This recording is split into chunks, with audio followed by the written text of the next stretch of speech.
Good afternoon mga bok, dito pa rin tayo sa garahe natin, Motovlog Garage. Ngayon papakita ko sa inyo kung paano tayo magpalit ng brake fluid sa NMAX natin, step by step. Siyempre unang-una, kailangan natin ng brake fluid .4. Yan, Pro 99 yung gamit natin, pares yung brand nung ginagamit nating high temp na grasa. Umpisahan natin, tanggalin natin tong takip ng ating brake master. Kung stock pa yun sa inyo, gagamitin nyo dyan Phillips screw. Sa akin kasi naka white gold na yan, kaya 8mm na yung gagamitin natin. Tapos gagawin ko na rin pala mga bok, lilinisin ko na rin pala yung repair kit, tapos gagrasahan natin kasi maganit na kasi siyang pigain. Yan, may konting ganit para maging smooth ulit. Total, papalitan natin ng brake fluid. Sasabay na natin yung mga repair kit, linis, tapos grasa. Kaya tatanggalin din natin tong mga lever mga bok. Unahin natin yung harap, tapos sunod natin yung likod mga bok. Una natin gagawin mga bok, tanggalin muna natin to, tsaka yung lever, okay? Dito sa 8mm, dito 10 para matanggal yung lever. Tanggalin ko muna mga bok, tapos pakita ko sa inyo.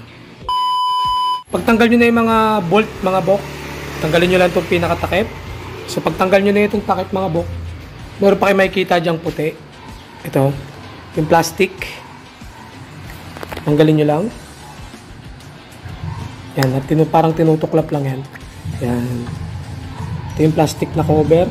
Tapos, nandiyan yung goma. Ayan, goma yan mga bro. Bale makikita nyo, medyo nakalubog na yan. Ayan, kasi bumaba na yung brake fluid dun. Iaayos natin ito mamaya mga bro. Tapos yan yung brake fluid natin mga bro.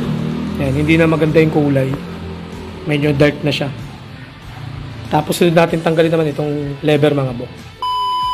Tanggalin natin yung mga bolt mga bok. So tanggalin natin. Hinihila lang yan. Ganyan lang yan mga bok. Pagtanggal ng lever. Tapos ngayon, higupin natin yung brake fluid gamit tayo ng syringe mga bok.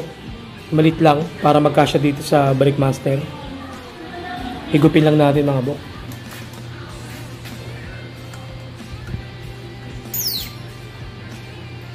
Ano siya mga bok? Iba na yung kulay nyo. Diba? Pagka matanggalin natin yung brake fluid, tanggalin naman natin to ngayong repair kit. So makikita nyo meron dyang goma mga bok. Yung cover. Tanggalin muna natin yung cover mga bok. Nihila lang naman yan.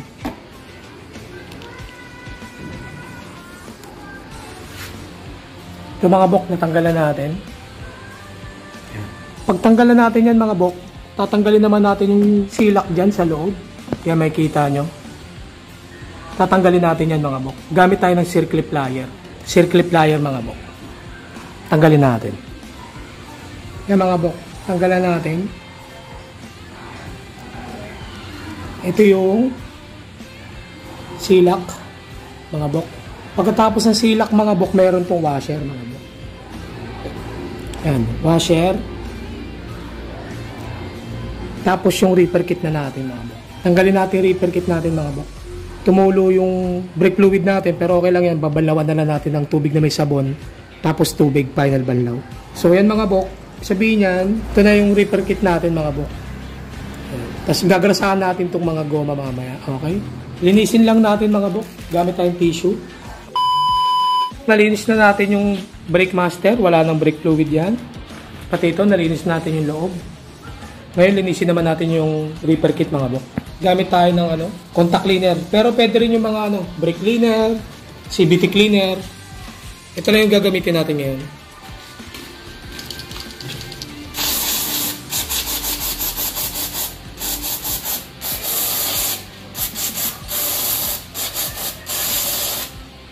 Yan mga bok. Pagkatapos natin linisan, patuyuin lang natin. Pagkatapos natin linisin mga bok, lalagyan natin ng konting grasa itong pinakagoma. Para maganda yung play ng ating lever mga bok. Konting grasa lang mga bok. Doon lang sa pinakagoma. Yan, dalawa yan. Dalawang goma yan mga bok.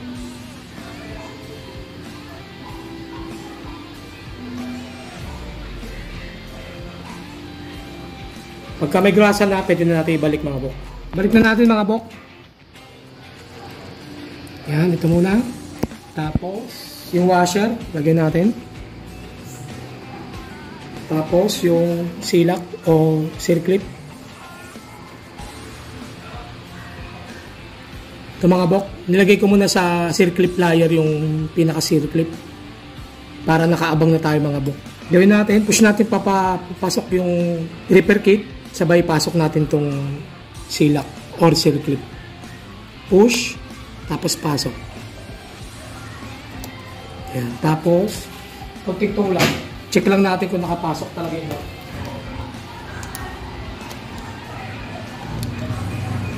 Yan mga bok. Malambot na siya. Malambot na siya. Lagyan natin yung goma. Linisan lang din natin ng contact cleaner yung goma bago natin balik. Balik natin yung goma mga bok. Pasok lang naman natin yan.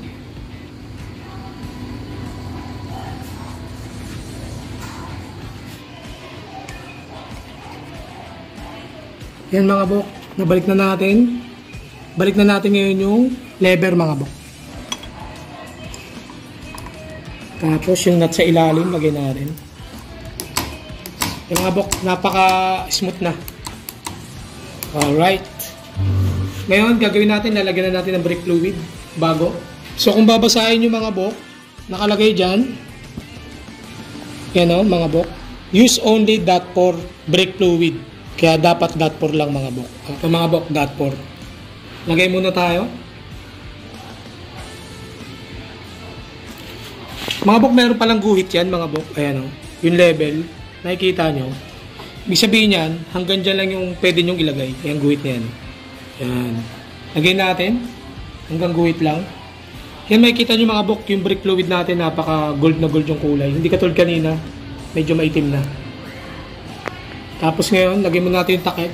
Ito yung sinasabi ko sa inyo mga bok. Diba, nakaganyan yan. I-press nyo lang naman yan para bumalik sa dati niyang forma. Ganyan lang. Ganyan na siya. Bago natin ilagay. Tapos yung isang plastic na puti. Tapos yung takip. Lagyan natin yung bolt. Huwag mo natin higpitan kasi magbibilid pa tayo. Lagay lang muna natin. Hand tight lang muna natin. Tapos ngayon magbibilid tayo para yung bagong brake fluid bumaba ng bumaba hanggang pumunta sa caliper para yung lumang brake fluid itutulak niya palabas. Okay? Sa akin mga bok, white gold na yung bleeder natin kaya ang sukat na niyan is 10mm. Pero pagka stock pa 8mm ang sukat niyan, 8. Sa akin kasi iba na kaya 10mm na. Lagay natin. Tapos meron tayong ginawang hose. Improvise. Dito naman ito yung bottle water na wala nang laman. Bali kabuuan kay tsura niya. Dito pupunta yung mga lumang natin brake fluid, okay? Umpisahan natin yung bleed. So, pump muna natin yung lever.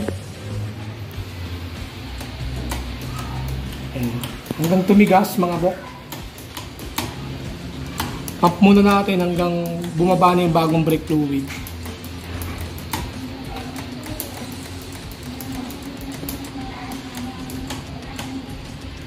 Umpisahan natin yung pagbi-bleed. Yan, bali pump lang natin to, tapos pagbubuksan natin yung bleeder, diin lang natin to, tapos pagka may lumabas na, tsaka natin isara bago natin i-release. Okay? Press, tapos bukas ng bleeder. Okay. Tapos sara. Pagkasara, release ng lever. Pump konti. Ulit-ulit lang mga ganun mga bok. Press, release ng bleeder, bukas. Tapos, sara ulit. Huwag nyong i-release yung lever hanggang hindi nyo nasasara mga bok. Sara ng bleeder. Pagkasara ng bleeder, tsaka release ng lever.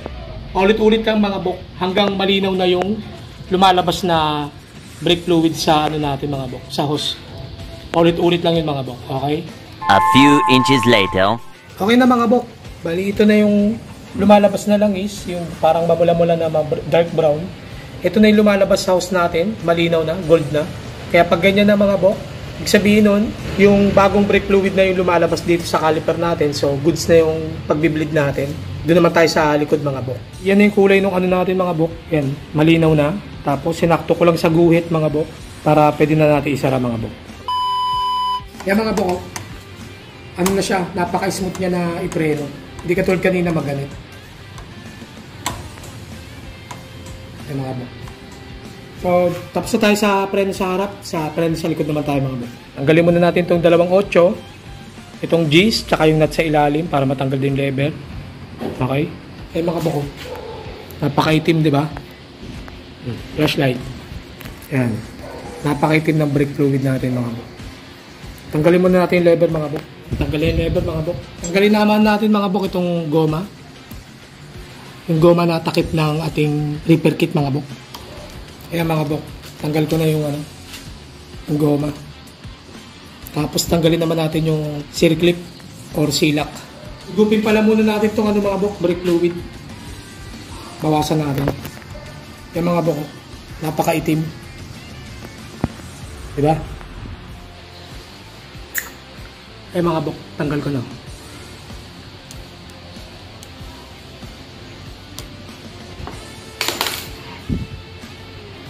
Yan, may tumulo na. Dito sa left side mga bok, wala na tong washer. Hindi katulad nung sa kanan meron pang washer. Ito wala. Okay? Ganun lang ulit gagawin natin. Lilinisin muna natin to. Gamit tayong tissue. Tapos, linisin natin tong repair kit. Gamit tayo ng contact cleaner ulit. Tapos, hangin na natin.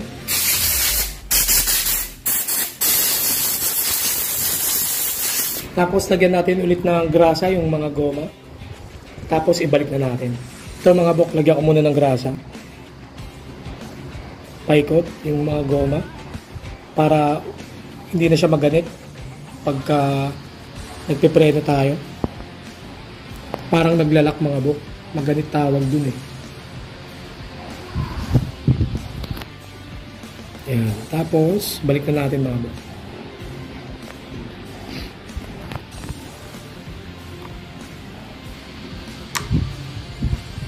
Yun. Tapos, lagay natin naman ulit yung circlip or silak. Kapit natin mga bok.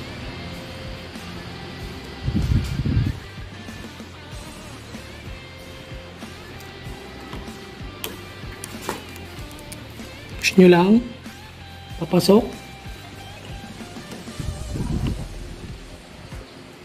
Tapos, shoot nyo naman yung silak.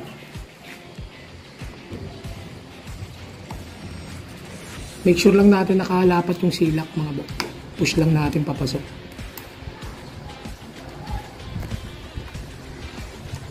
Mararamdaman nyo naman yung mga bok pag pumasok na sa parang kanal niya.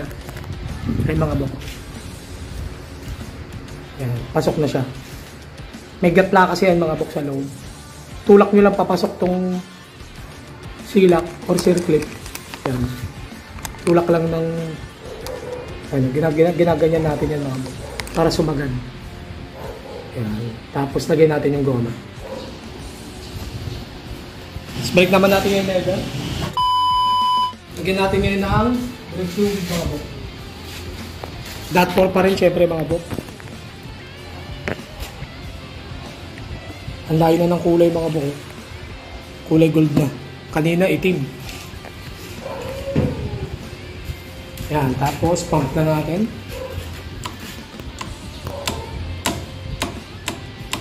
Tapos ngayon naman, magbi-bleed na tayo sa likod mga bok. Tinawag natin yung anak natin para siya yung mag-press dun sa preno. Habang tayo naman yung magbi-bleed dito sa baba. Okay?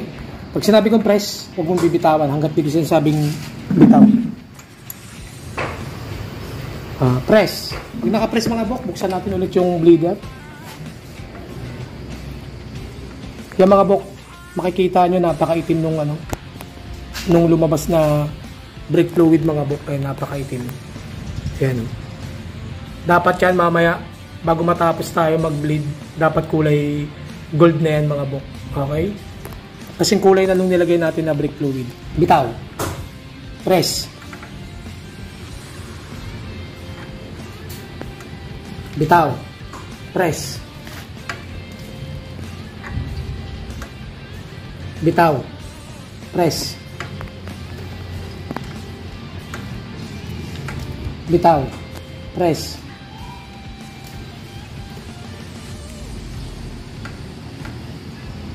Bitaw.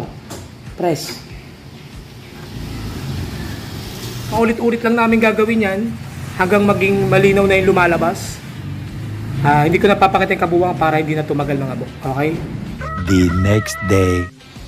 Yan mga bok, maganda na yung lumalabas sa house natin mga bok. Ayan o. Yan na yung bagong brake fluid na nilalagay natin. Bali lumalabas na. Ito na yung mga luma niya mga bok. Ang dami. Yan bali. Tapos na tayo mag-bleed mga bok. Hindi katulad kanina sobrang itim na lumalabas. Ngayon malinaw na. Bali naka 5 refill kami mga bok dito sa brake master. Sa tangke ng brake fluid. Naka 5 refill kami bago siya naging ganyang kalinaw mga bok. Okay? Sarado ko muna ito mga bok. Refillan lang natin yung brake fluid ng hanggang dun sa aguhit ulit mga bok.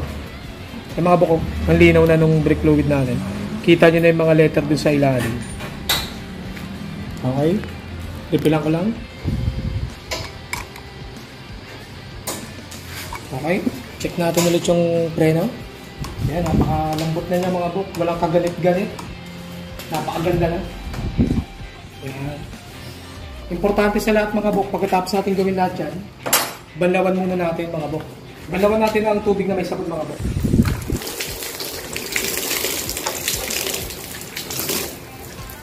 Para sigurado tayo na walang mga babakbak na pintura mga bok. Yan may mga bok tubig na. Final banlaw mga bok. Tapos na tayo mag-flashing ng brake fluid natin mga bok. Tapos nilinis na rin natin yung ating repair kit. Sana may natutunan tayo sa bagong vlog natin ngayon mga bok. Sa mga gusto magpagawa, message lang kayo sa Facebook page natin, Motobok Garage. Dito po tayo sa Lagro, Quezon City mga bok. Hanggang dito na lang mga bok. Maraming salamat ulit.